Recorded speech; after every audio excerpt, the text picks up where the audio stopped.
गुस्सा इंसान की वो कमजोरी है जो अगर काबू से बाहर हो जाए तो अनर्थ हो सकता है।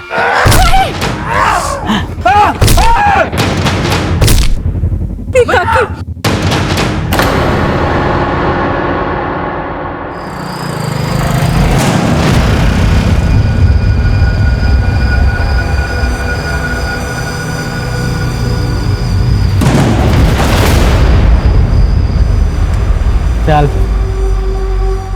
भैया जी 975 रुपए का बिल है, 500 रुपए देकर कहाँ खिसक रहे हो? जितना दिया बहुत है, चल। पैसे तो देने पड़ेंगे भैया जी। हमको आंख दिखाता है, अपनी पे आगे तो तेरा ढाबा बंद करवा दूंगा। अगर सरोज दीदी ने सुन लिया ना तो खाने लायक बचोगे ना पचाने लायक। अबे कौन है तेरी सरोज दीदी है जो तू इतना कर दिखा रहा है? क्या है रे? हाँ? पढ़ाई लिखाई की उम्र है इसीलिए समझा रहे हैं। गुंडागर्दी अच्छी चीज नहीं होती, समझे? फिर भी अगर ज्यादा खुजली है ना तो बोल, खोलूं तेरा एंटीना? सॉरी दीदी, गलती हो गई। ये ले भाई, ठीक है ना? सॉरी दीदी।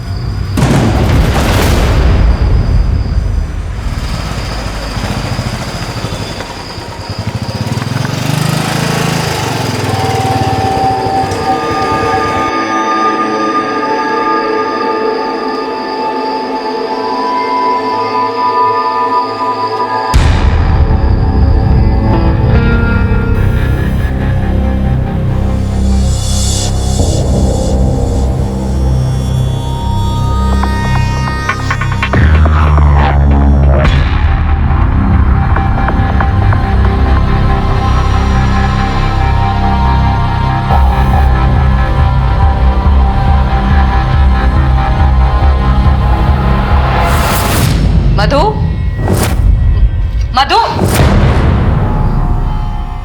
मधु, अम्मा, अम्मा, अम्मा, अम्मा, मधु कहाँ है? क्या हुआ? काहे शोर मचा रखा है? आप लोग घोड़े बेचकर सोए और हम चिल्लाए भी ना। कहाँ है मधु? अपने कमरे में होगी, और कहाँ? अरे अपने कमरे में नहीं है, तभी तो पूछ रहे हैं। पर मधु तो बोली थी कि रात भर कमरे में बैठ के पढ़ाई करेगी, ऐसे अचानक कहाँ चली गई?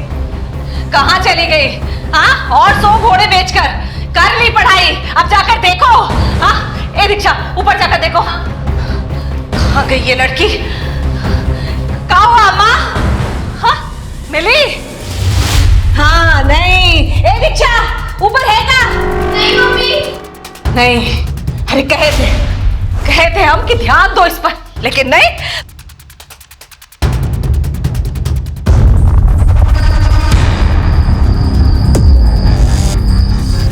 मधु जिस लड़के के साथ भागी उसका नाम क्या है? राजेश, 1 नंबर का लफंगा है साहब। उसी ने हमारी लड़की को भड़काया है। ये राजेश रहता कहाँ है? हमारे घर से थोड़ी ही दूर पर। गए थे हम उसके घर, लेकिन उसके माँ बाप ने कुछ भी नहीं बताया। आप राजेश के खिलाफ किडनैपिंग का केस दर्ज कीजिए साहब। अरे नाबालिग है हमारी लड़की, अभी सिर्फ 17.5 साल की है। और उस राजेश ने ऐसी पट्टी पढ़ाई है कि फोन भी बंद कर रखा है उस मधु ने। आप लोग जल्दी कुछ कीजिए। ठीक है, आप हमें मधु का फोटो, उसका फोन नंबर दीजिए और साथ में राजेश का नंबर भी दीजिए। राजेश का फोन नंबर तो नहीं है हमारे पास।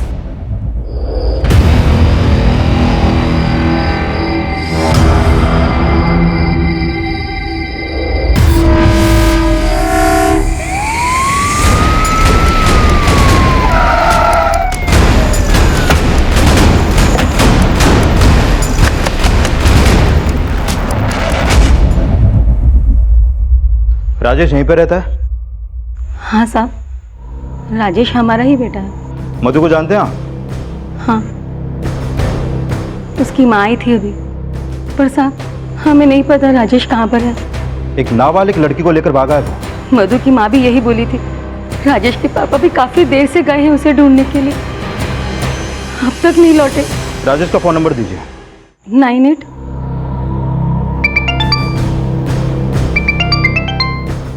मम्मी, कैलाश मामा का फोन। हाँ बोलो कैलाश, कुछ पता चला? अरे नहीं दीदी, कुछ पता नहीं चला। लेकिन आप बोलो तो उसके बाप को तोड़ू क्या? अरे उसका बाप जानता होगा वो मधु को भगा के कहाँ ले गया है राजेश। अरे हम उसको पहले ही चमका चुके हैं, कुछ नहीं पता है उसको। अगर तोड़ना है तो उस राजेश को ढूंढकर उसको तोड़ो। ठीक है।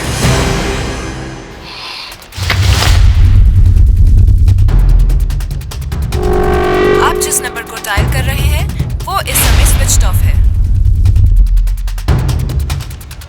भाई, आपने राजेश को कहीं देखा है? राजेश यहाँ आया था क्या? आप लोगों ने सुबह से राजेश को नहीं देखा? हेलो, राजेश मिला? कौन बोल रहा है? सब इंस्पेक्टर विवेक राणा। सर, हम राजेश को ढूंढने ही निकले हैं। बहुत देर से ढूंढ रहे हैं लेकिन कुछ पता नहीं चला।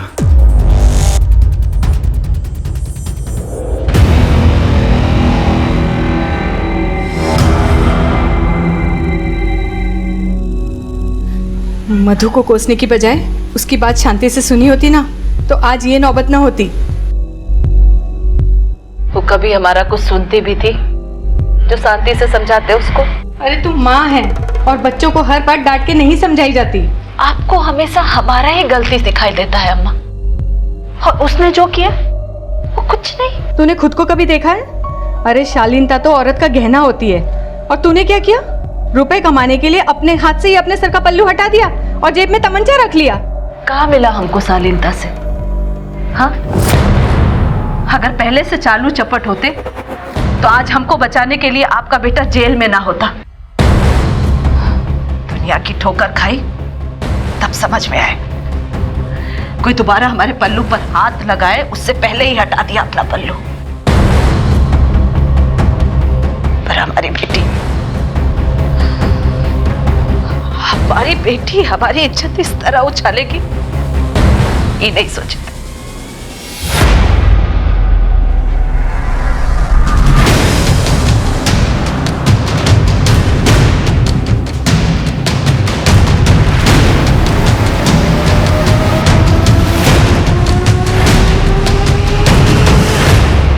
मम्मी अब प्लीज दीदी को गलत। तुम उसकी तरफदारी मत करो। उसने हमको उसी स्थिति में लाकर खड़ा कर दिया जिससे बदलने की हम 5 साल से कोशिश कर रहे थे। जी बोलिए, क्या ऑर्डर है? अरे वाह, तू तो बड़ी मुफ्त निकली रे। जी आते ही ऑर्डर भी मांग ली। चल गाड़ी में चल, मुझे वहीं ऑर्डर भी देते हैं जी, वो भी टिप के साथ।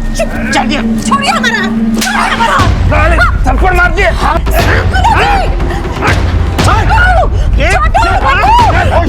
बीबी को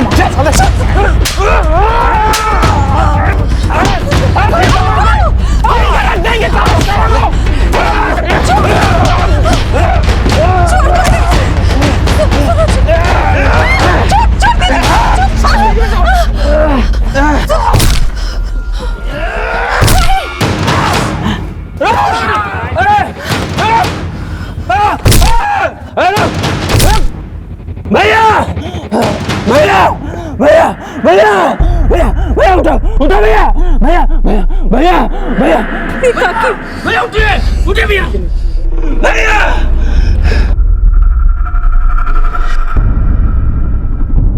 ये दिन राजनाथ और उनकी पत्नी सरोज की जिंदगी का वो काला दिन था जिसने एक ही झटके में उनके हंसते खेलते परिवार की बुनियाद को हिलाकर रख दिया।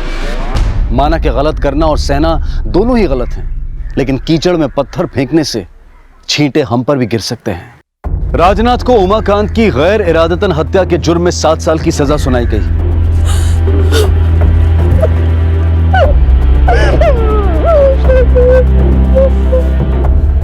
देखो सरोज, जो हो गया उसे बदला नहीं जा सकता। अम्मा, दीक्षा और मधु की जिम्मेदारी तुम्हें संभाल ली, और डर के नहीं, हिम्मत से। चलो। कैसे करेंगे हम अकेले ये सब? करना है तुम्हें।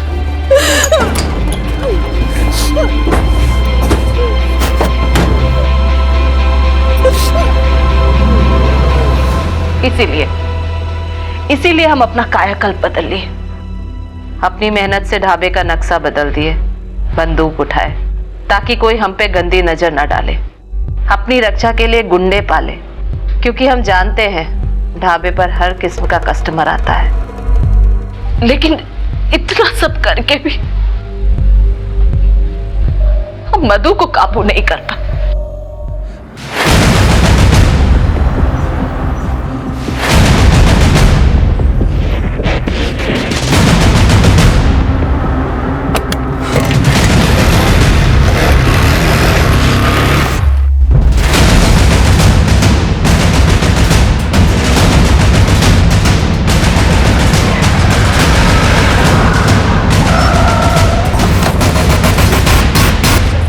हटिए पीछे, हटिए पीछे होइए।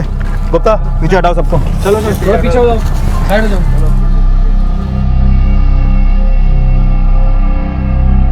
सर ये तो मधु है, इसी की माँ ने कल रात को उसके गायब होने की रिपोर्ट लिखवाई थी, जो अपने बॉयफ्रेंड राजेश के संग भागी थी। लगता है इसे गला घोंट के मारा गया है। लाश को पहली बार किसने देखा था? सर मैंने देखा था। ये लड़का था इसके साथ? जी नहीं सर।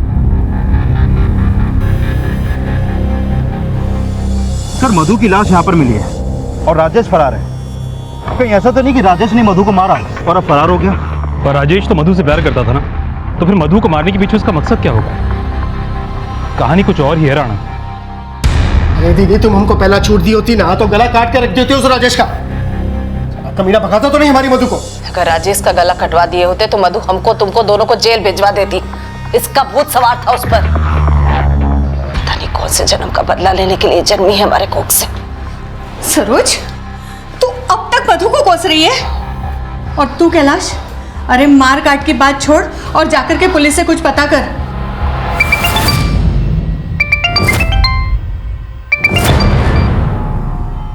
हेलो,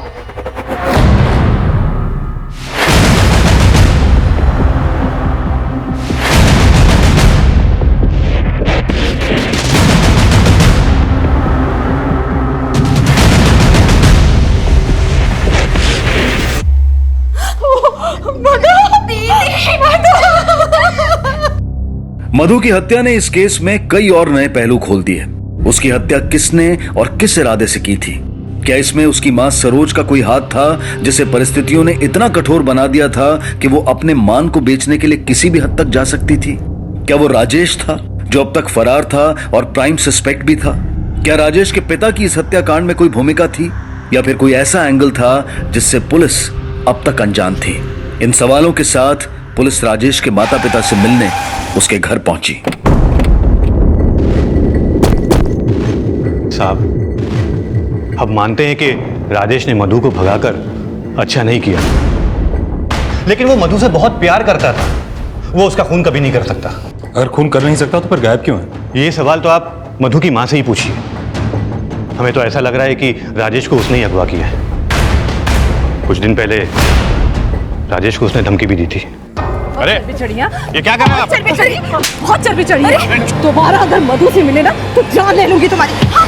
मर्डर मधु का हुआ है और आप लोग राजेश के गायब होने का इल्जाम मधु की मां सरोज पर लगा रहे हैं। सर हो सकता है उसकी मां ने अपनी बेटी को मार के राजेश को अगवा किया हो। उनकी फैमिली क्रिमिनल है। उसका पति तो कब से जेल में है और उसके जेल में जाने के बाद में वो बाहर क्या क्या करती है आप किसी से भी पूछ सकते हो।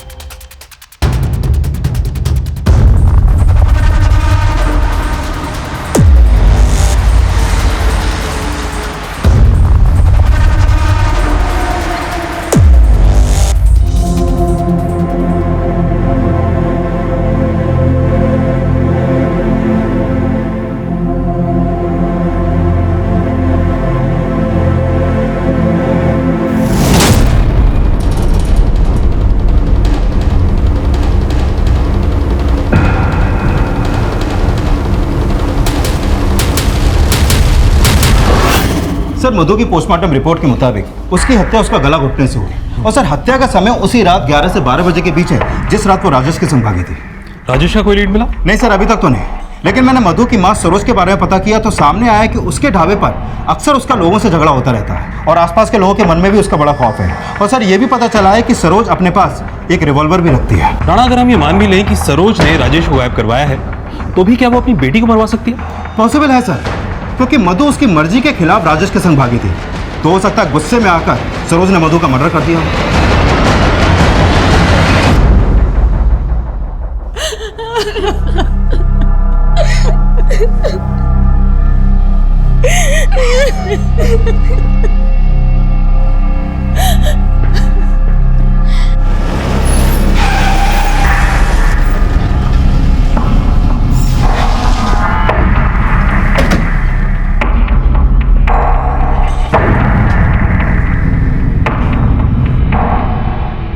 राजेश के घर वाले कुछ भी बक रहे हैं, आप उनका बात मानकर हम पर आरोप लगा रहे हैं। पर ये तो आप भी मानते हैं कि राजेश और मधु एक दूसरे से प्यार करते थे?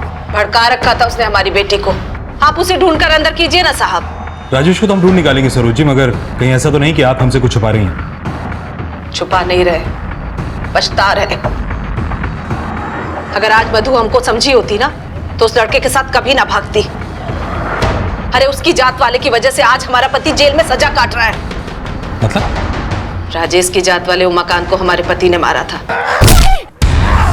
और हमको तो लगता है कि उमाकांत के भाई प्रताप ने राजेश को सह देकर ये सब करवाया है साहब। आप गांव के सरपंच प्रताप की बात कर रही हैं? और किसकी बात करेंगे साहब? एक नंबर का कमीना है वो प्रताप, और उसका भाई उमाकांत वो भी कमीना था। सरोज, होश में बोल। साहब, वो दबंग लोग हैं। हम प्रताप का नाम लेकर के कोई मुसीबत मोल नहीं लेना चाहते हैं। इसने अभी जो भी कहा ना, आप उस पर ध्यान मत दो। क्यों ध्यान नहीं देंगे अम्मा? बेटी खोई है हमने, राजेश ने मारा हो या किसी और ने, छोड़ेंगे नहीं उसे। सर, कहीं ऐसा तो नहीं कि ये दोनों सास बहू मिलकर इस केस को घुमाने की कोशिश कर रहे हो, और शायद ये लोग प्रताप पर इसलिए शक जता रहे हैं ताकि मधु का मर्डर ऑनर किलिंग का मामला न लगे। और अगर ये ऑनर किलिंग का मामला है तो मधु के मर्डर में राजेश के घर वालों का हाथ भी हो सकता है। राजेश के फादर ने हमें बताया कि मधु की मां ने मधु को मारकर राजेश को गायब कर दिया, पर यह भी तो हो सकता है कि राजेश के घर वालों ने मधु को मारकर राजेश को कहीं छुपा दिया हो।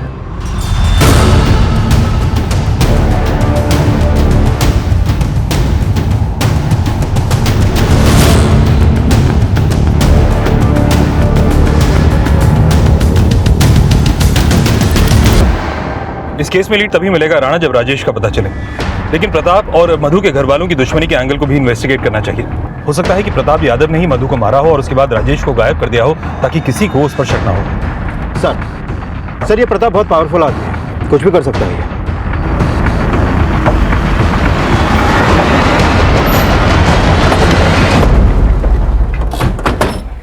क्या बकवास कर रहे हो? सरोज की बेटी को मार के हमें क्या मिलेगा, और राजेश को हम क्यों गायब करेंगे? वो तो हमारी ही जात वाला था। यही तो एक वजह हो सकती है। राजेश तुम्हारी जात वाला था, मगर एक ऐसे घर की लड़की के साथ भाग रहा था जिसके साथ तुम्हारी दुश्मनी थी। राजेश हमारी जात वाला था, लेकिन हमारा रिश्तेदार नहीं था, और उसका बाप तो सरोज के भाई को भी कूटने को कह रहा था। हमने साफ मना कर दिया। अगर हमें कुछ करना होता तो छुपकर नहीं करते, खुले में मारते उसे, जैसे कि सरोज के पति ने हमारे भाई को मारा। मधु की हत्या में क्या सरोज और प्रताप की दुश्मनी का वो काला इतिहास कोई वजह थी जिसकी सजा मधु के पिता राजनाथ प्रताप के भाई उमाकांत की हत्या करके भुगत रहे थे? इस एंगल में फिलहाल कोई भी सिरा जुड़ता हुआ नजर नहीं आ रहा था, लेकिन मधु की हत्या ऑनर किलिंग हो सकती थी, इस बात के संकेत पुलिस को मिल रहे थे। सरोज के भाई कैलाश के बारे में पता करो और प्रताप के बयान को भी वेरीफाई करो। पता तो चले कि राजेश का बाप कैलाश को पिटवाना क्यों चाहता था। राजेश और मधु के घर वाले शक के दायरे में थे, और यह पता लगाने का प्रयास हो रहा था कि राजेश अब कहां था, क्योंकि यह सवाल बार बार उठ रहा था कि अगर मधु की हत्या में राजेश का कोई हाथ नहीं है तो उसके गायब होने का राज क्या था।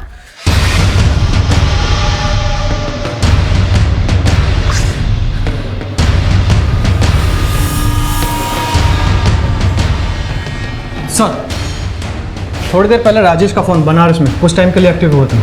राणा, फौरन बनारस एक टीम लेकर जाओ।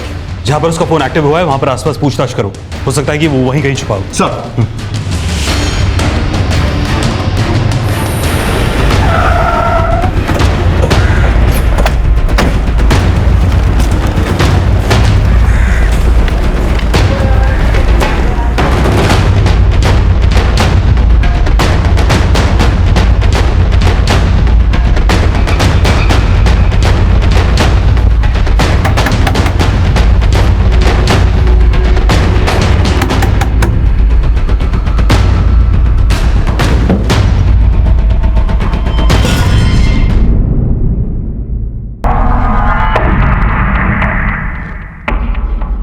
बॉडी को पोस्टमार्टम के लिए भेजो। मधु की हत्या के बाद राजेश की लाश संदिग्ध अवस्था में पाई गई, लेकिन ये आत्महत्या थी या हत्या, ये साफ होना अभी बाकी था। पर मधु की मां की गतिविधियां संदिग्ध नजर आ रही थी। सर, राजेश का फोन ऑन होने से 2 घंटे पहले मधु की मां को बनारस के राजपुर इलाके के एक पीसीओ से कॉल आया, और सर ये राजपुर उसी लॉज के नजदीक है जहां पर राजेश की लाश मिली। सर, हो सकता है मधु की मां को यह कॉल राजेश की इंफॉर्मेशन देने के लिए आया हो। मधु को मधु की मां ने मारा या नहीं ये साफ नहीं है, मगर राजेश को मारने का उसका मोटिव क्लियर है। एक काम करो, जिस पीसीओ से सरोज को कॉल गया वहां पर पता करो कि उसको कॉल किसने किया। Okay sir. सर राजेश का मोबाइल ऑन किया तो उसमें राजेश का एक वीडियो मिला। वो वीडियो उसने सोशल नेटवर्किंग साइट पर अपलोड भी किया था। तू? अरे तू यहाँ क्यों आया है? जानता है ना सरोज तुझे देख लेगी तो क्या तमाशा होगा। माँ, हमको माफ कर देना। आपको बिना बताए हमने मधु के साथ भागने की कोशिश की।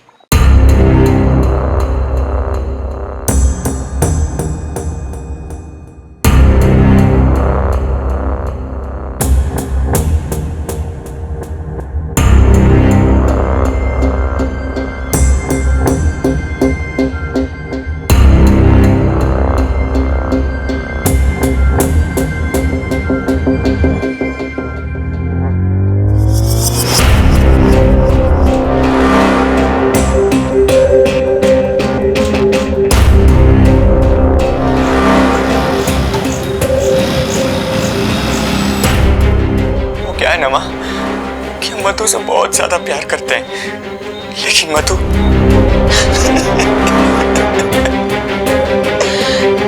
जितना हमें मधु का खोने का दुख है, उससे कहीं ज्यादा ये सुन के हूं कि हमें मधु का हत्यारा समझा गया। हमने मधु का खून नहीं किया मां। हम तो बस उस रात। मधु तुम 2 मिनट रुको, बाइक में पेट्रोल नहीं है, हम अभी आते हैं।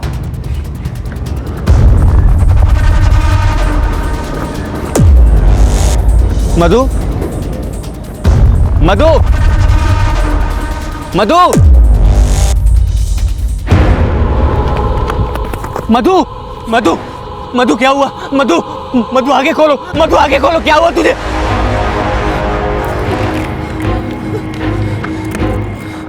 हमने पहले भी मधु के बिना कई बार सुसाइड करने की कोशिश की,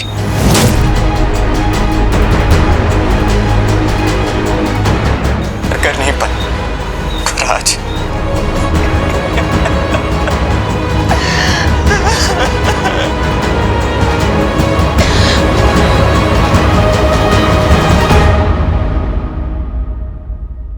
राजेश ने कहा कि उसने पहले भी सुसाइड करने की कोशिश की है मगर कर नहीं पाया।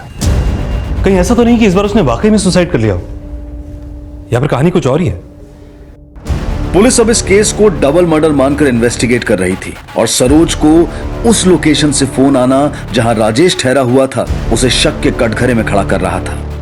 लेकिन इससे पहले कि पुलिस सरोज से कुछ पूछ पाती, उसके गायब होने की खबर सामने आई। हेलो सर, सरोज ढाबे पे नहीं। सर, कैलाश। हमें क्यों बुलाया साहब आपने? चल तू खुद बता, क्यों बुलाएंगे? अरे साहब, वो जरूर राजेश के बाप ने आपको भड़काया होगा। अरे वो लोग बेकार में दीदी के लिए आपके सामने झूठ बोले, इसलिए उसको समझाने गए थे। समझाने गया था या धमकाने गया था?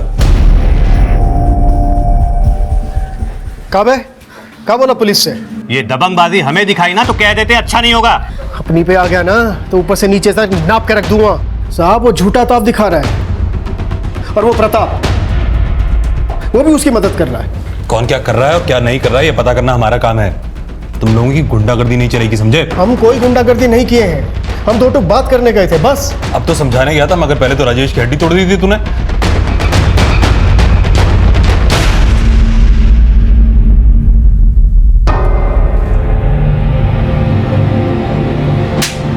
आज के बाद भांजी के आसपास दिखाई भी दिया ना, अंत से मार देंगे तुम्हें। साहब हमारी भांजी को बहकारा था, इसलिए ऐसा किए। ये बता सरोज कहाँ है? नहीं जानते साहब।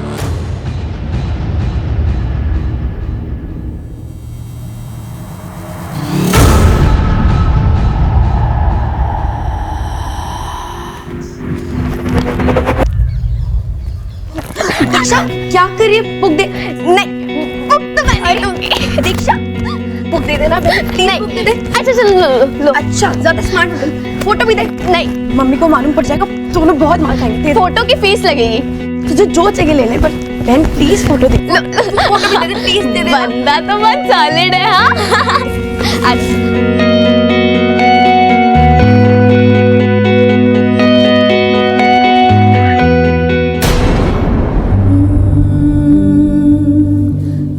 दीक्षा,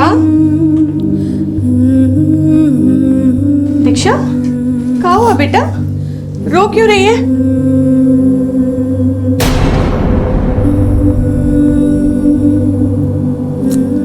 मत रो बेटा, चल तू उठ, कुछ खा ले। सुबह से कुछ भी नहीं खाया तुमने।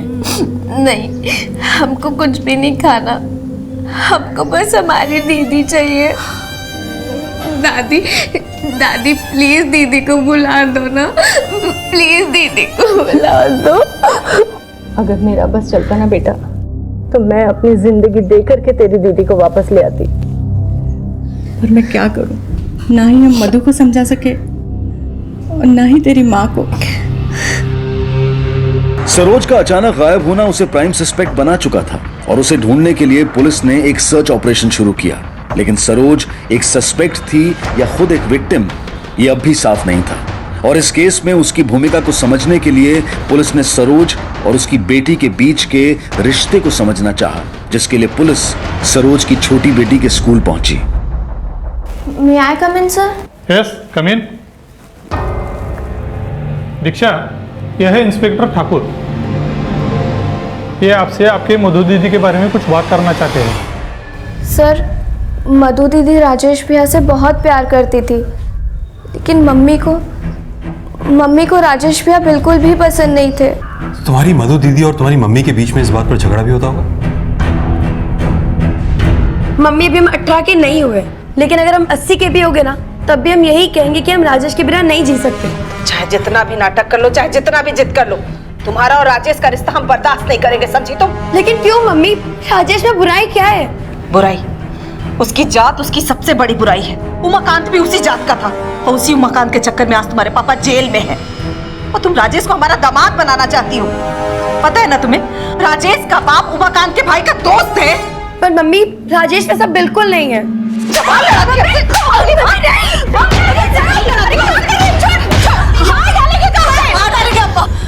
अगर राजेश के प्यार का भूत इसके सर से नहीं उतरा तो मार डालेंगे इसे, समझाना इसे।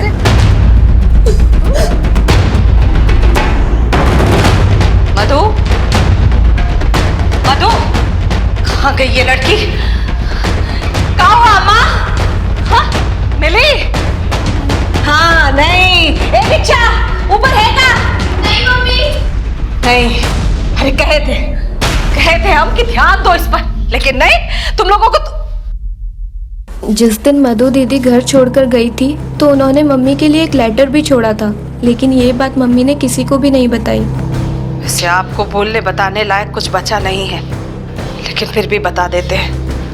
हम राजेश के साथ जा रहे, जल्दी से उससे शादी भी कर लेंगे। आप हमारी फिक्र मत करना। प्रणाम। आपकी मधु। लो, भाग गई आपकी लाडली। डर था हमको अम्मा इस बात का, तभी कहते कि नजर रखो उस पर नहीं। अरे अब हमको कोस के काम मिलेगा, जाकर ढूंढो उसे। जवान लड़की अगर घर से भाग जाती है ना, तो इज्जत की पखियां उधर जाती है। एक बार मिल जाइए, छोड़ेंगे नहीं उसको हम।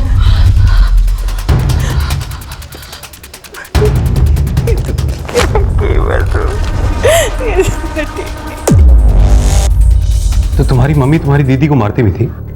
हाँ सर, लेकिन मम्मी बुरी नहीं है सर, बस वो दीदी को समझ नहीं पाई। तुम्हारी मधु दीदी और राजेश के रिश्ते से सिर्फ तुम्हारी मम्मी को प्रॉब्लम थी या तुम्हारी दादी को भी इससे परेशानी थी?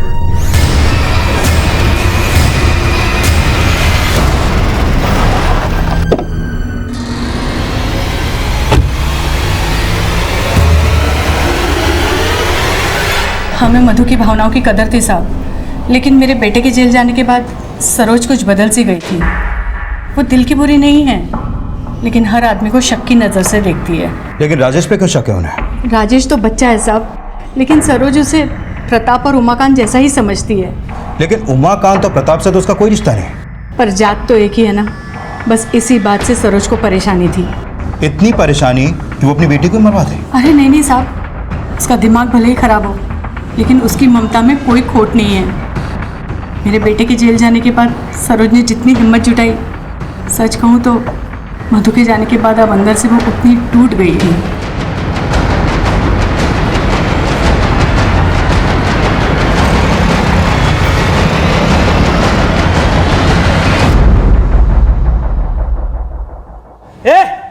तू जानता नहीं मेरे को, तेरे ढाबे को आग लगा के जला दूंगा। क्या बोला तू? हाँ, क्या बोला तू? ढाबे को आग लगाएगा? हाँ, और हम तुमको आग लगा देंगे। अपना खून पसीना बहा के बनाया है राज जी ने, हाँ, और तुम इसको हाथ लगाओगे, आग लगाओगे? ए बापू, दे डाला, ढाबे को आग लगाएगा? हाँ, बोलने थे ना आग लगाओगे ना, आग लगाओगे? अरे हम तुमको आग लगा देंगे तुमको, हाँ? साला हमारे ढाबे को हाथ लगाएगा। हिम्मत से काम लीजिए, सब ठीक हो जाएगा दीदी। क्या हिम्मत से काम ले? राज जी के ढाबे को तो हम संभाल लें, पर उनका बेटे, अरे जब वो जेल से आएंगे तो हम उनको क्या जवाब देंगे कि हम उनके मधु को नहीं संभाल पाए?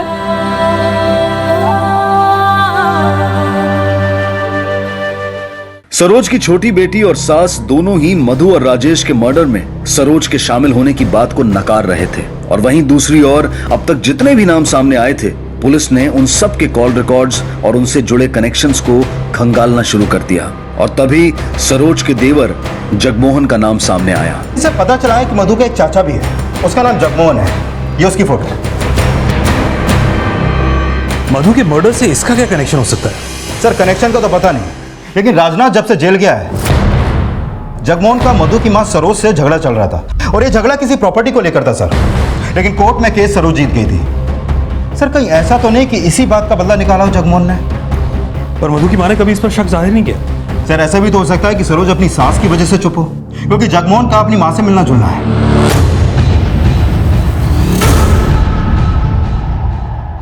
सर, आप हमको बेकार इस मामले में घसीट रहे हैं। हमारा कोई लेना देना नहीं इस मामले से। मगर तेरा सरोज के साथ झगड़ा है, और तेरी माँ सरोज के साथ रहती है और तुझसे भी मिलती है। चक्कर क्या है? माँ है साहब, मिलेगी। सरोज भाभी थोड़ी ना रोक सकती हैं। सरोज से क्या झगड़ा है तेरा? सर, 10 साल पहले भाई साहब ने एक जमीन खरीदी थी 8 लाख में, उसमें 2 लाख मैंने दिए थे। भाई साहब के जेल जाने के बाद मैंने पैसे के बदले जमीन में हिस्सा मांगा, तभी से सरोज भाभी हमें दुश्मन समझ बैठी। और इसीलिए तूने सरोज की बेटी मधु को जान से मार दिया? मैंने कुछ नहीं किया सर, मधु को सरोज भाभी ने ही मारा होगा। अपने लोगों को भी शक की नजर से देखती हैं, हमें माँ से भी उन्होंने ही दूर किया। सर, सरोज को जिस पीसीओ से कॉल किया गया था वहाँ पे एक सीसीटीवी कैमरा लगा हुआ है, फोन करने वाला उसमें कैप्चर हो गया। ये रहा उसका फुटेज।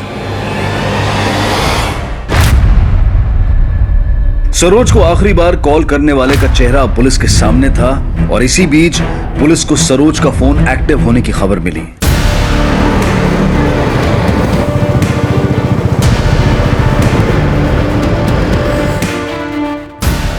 सीधा 4 किलोमीटर आगे, 4 किलोमीटर बाद राइट लेना।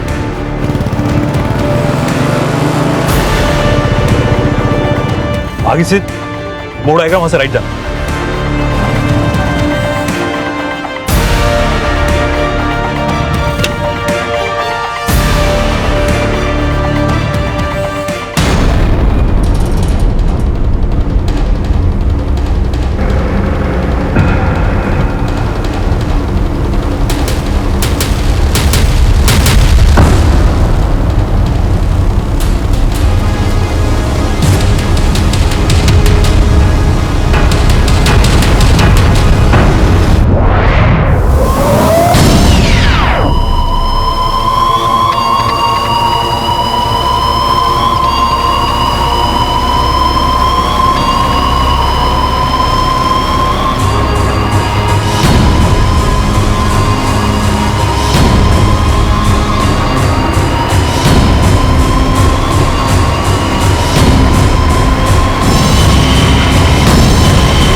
सर, ये तो राजनाथ है, सरोज का पति।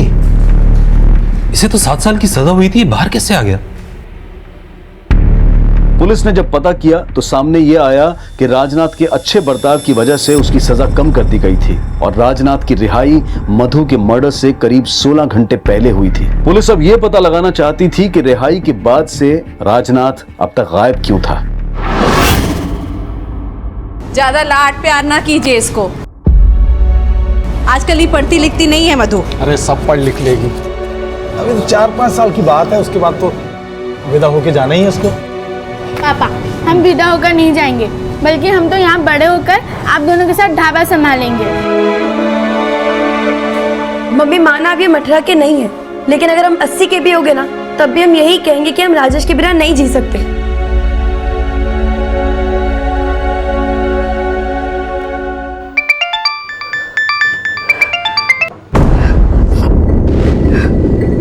हेलो।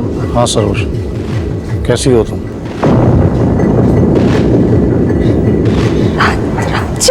हाँ, मुझे भाग्य को रिहाई तो मिल गई, लेकिन मुक्ति कभी नहीं मिल पाएगी। ऐसे काय बोल रहे? क्या हुआ? उससे ज्यादा कुछ मत पूछो सरोज। थोड़े से पैसे लेके कल मुझे बनारस में मिलो, और मेरे बारे में कोई कुछ पूछे तो कुछ बताने की जरूरत नहीं है। हम अपनी सजा के 1 साल पहले जेल से रिहा हो गए थे, तो सोचे घर जाएंगे, अचानक सबको हैरान कर देंगे, सब खुश होंगे। लेकिन जैसे ही घर के पास पहुंचे तो देखे कि मधु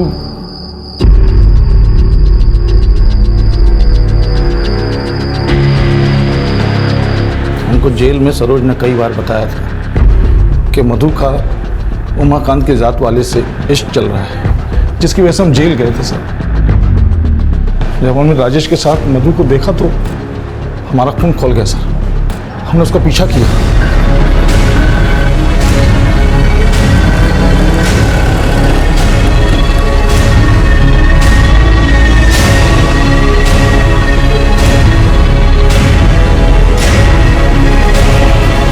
पापा आप कल मुई मत बोलो हमको पापा। ठीक बोलती थी तुम्हारी माँ कि तुम हमारा नाम मिट्टी में मिलाओगी। पापा राजेश से प्यार करते हैं। पापा पापा आप कितना भी कुछ कह लो, लेकिन राजेश के बिना क्या बोलो? क्या बोलो? पापा क्या कर रहे हैं?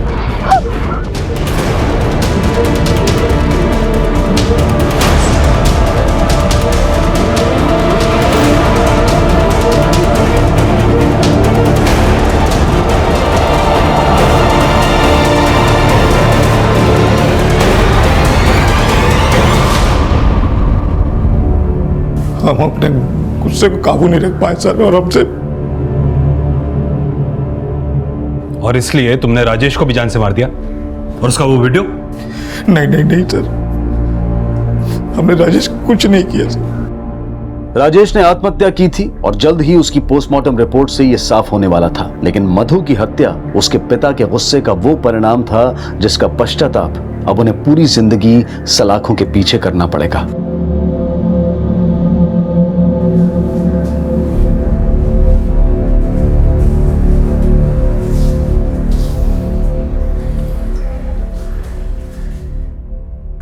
हम तो समझे थे कि अब आपके और हमारे बीच की ये सलाखें खत्म हो जाएंगी, लेकिन हमको माफ कर दो सर,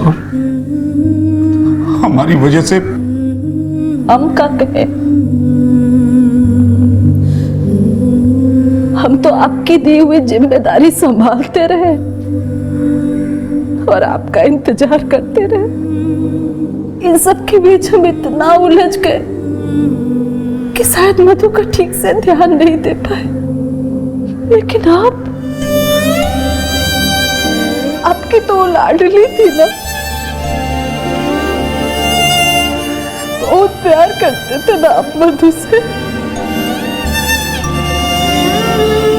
आप ही ने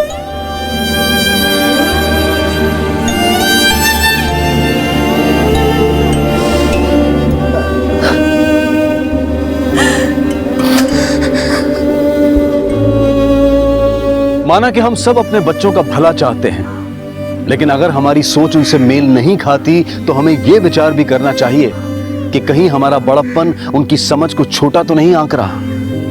रास्ते प्यार से ही निकलते हैं, गुस्से और जोर जबरदस्ती से नहीं। इसी विचार के साथ अब मैं अनूप सोनी आपसे विदा लेता हूं। फिर मुलाकात होगी अगले एपिसोड में एक और चौंका देने वाले केस के साथ। तब तक अपना और अपने परिवार का ख्याल रखें और देखते रहें क्राइम पेट्रोल डायल 100। सबक एक को, सीख हम सबको। जय हिंद।